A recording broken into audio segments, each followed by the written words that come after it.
Vous êtes nombreux parmi les commerçants et entrepreneurs aujourd'hui à rencontrer énormément de problèmes, énormément de difficultés par rapport à comment faire pour passer de l'étape de projet de votre activité, de votre entreprise, jusqu'à l'étape de la création d'entreprise elle-même.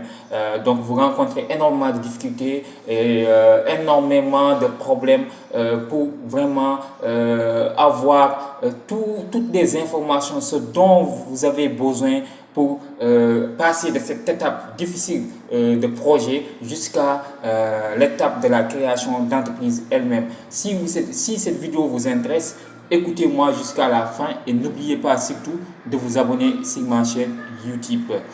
Bonjour, si vous me découvrez à partir de cette vidéo, je suis Amadou Ali Khan, coach formateur en droit des entreprises, concepteur de LegalBot certifié par ERA Afrique Legal.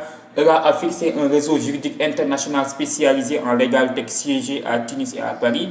En 2021, j'ai été certifié après un concours en legal tech comme concepteur de LegalBot.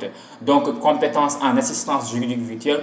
De 2020 à nos jours, avec mon programme assistance juridique digitale et leadership, j'ai eu à former plus de 150 entrepreneurs à mieux gérer leurs activités commerciales et entrepreneuriales avec moins de risques juridiques. Et je continue toujours à travers mes formations à coacher, à accompagner, à former ces entrepreneurs et commerçants à mieux gérer aujourd'hui leurs activités commerciales et entrepreneuriales. Aujourd'hui, on va parler de ce qu'on appelle comment passer de l'étape de votre projet d'entreprise jusqu'à l'étape de la création de votre entreprise. Il est intéressant de le savoir.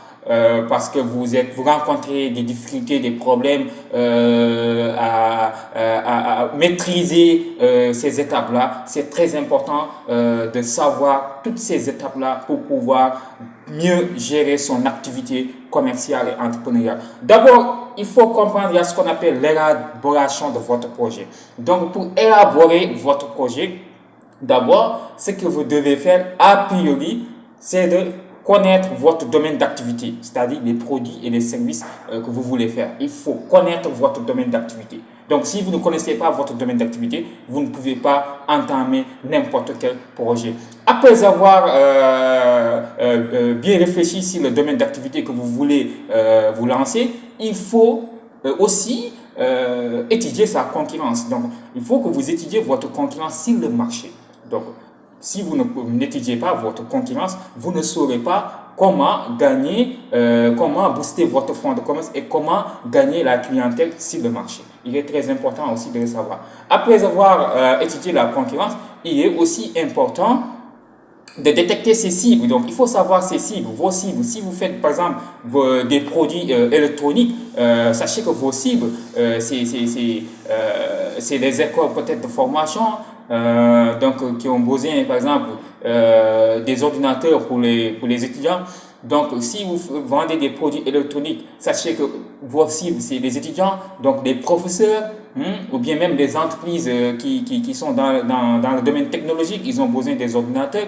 Donc voilà, il faut maîtriser votre cible. Après avoir maîtrisé votre cible, maintenant ce qu'il faut faire, c'est de passer à la réalisation de votre projet. C'est ça qu'il faut faire. Et après avoir réalisé votre projet, il est très important de savoir maintenant comment formaliser votre activité commerciale et entrepreneuriale, c'est-à-dire comment formaliser votre entreprise. Pour savoir comment formaliser votre entreprise, il faut savoir d'abord les différentes formes juridiques qui existent dans la création d'entreprise. Il y a la société à responsabilité limitée, soit vous statuez en société unipersonnelle à responsabilité limitée ou bien société à responsabilité limitée, c'est-à-dire avec des associés. Il y a la société anonyme, il y a la société par action simplifiée, il y a l'entreprise individuelle que je ne conseillerais pas à un débutant.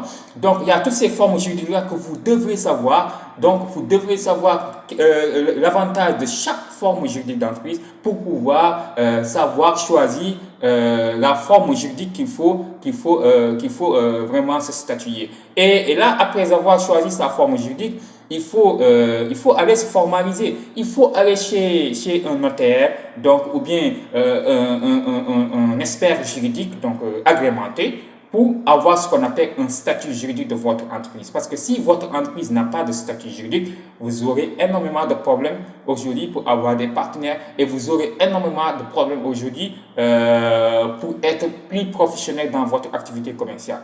Et le statut juridique, c'est le contrat. Donc, c'est ça, ça regroupe ce que l'on appelle votre siège social, les activités que vous faites, donc, et les activités que vous faites dans votre entreprise. Donc, votre siège social,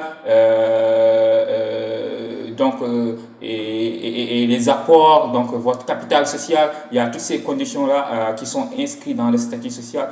Parce que aussi, ce qu'il faut savoir, dans chaque forme juridique d'entreprise, il y a un capital social qui a été fixé. Par exemple, la société à responsabilité limitée, il faut au minimum 100 000 francs au Sénégal pour créer la société à responsabilité limitée, même si l'ORDA fixe 1 million de francs CFA, mais qui donne l'opportunité à chaque pays membre de l'ORDA de fixer le capital social pour la société à responsabilité limitée au Sénégal. Si vous avez 100 000 francs déjà, vous pouvez créer votre société à responsabilité limitée. Et maintenant, il faut s'immatriculer. Donc, il faut avoir ce qu'on appelle un registre de commerce et un INEA pour avoir la capacité professionnelle d'exercer votre activité commerciale. C'est ce qui vous donne le droit à la publicité. Et si vous avez maintenant tout ce dont vous avez besoin, le statut juridique, donc l'immatriculation et tout, ce que vous devez faire maintenant, c'est d'exploiter votre fonds de commerce, de démarrer votre activité régulièrement parce que là, vous devenez professionnel dans votre activité d'entreprise. Nous vous informons, nous organisons des formations en ligne, du 29 au 30 septembre. Comment comment réussir son business en créant un GIE ou une société à responsabilité limitée. Déjà, c'est une formation que nous organisons le 29 et 30 septembre. Le 5 octobre, pour ceux qui sont dans les relations de travail, qui sont soit des employeurs ou employés, ça vous intéresse, comment calculer les indemnités de licenciement et les avantages d'un CDI, c'est le 5 octobre 2023. Donc, ces deux formations-là doivent normalement vous intéresser. Et donc, nous vous disons à la prochaine. Merci beaucoup.